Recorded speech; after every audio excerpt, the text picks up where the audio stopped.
There are moments in life when the path ahead feels unclear, and this uncertainty can feel heavier than any obstacle.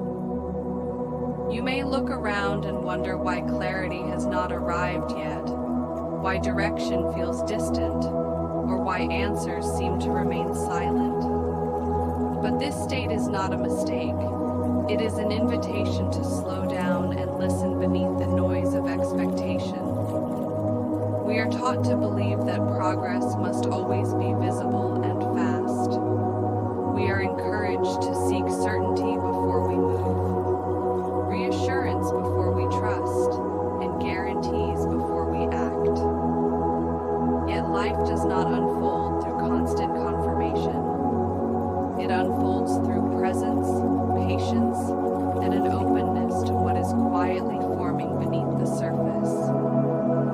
When the mind becomes overwhelmed, it tries to regain control by searching for signs outside of itself. It wants something obvious, dramatic, and undeniable. But true guidance rarely arrives that way.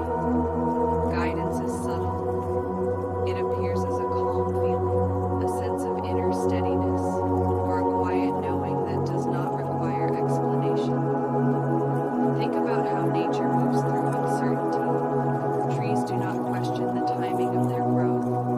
Rivers do not worry about where they will end. They respond to what is present, adapting without resistance. Their trust is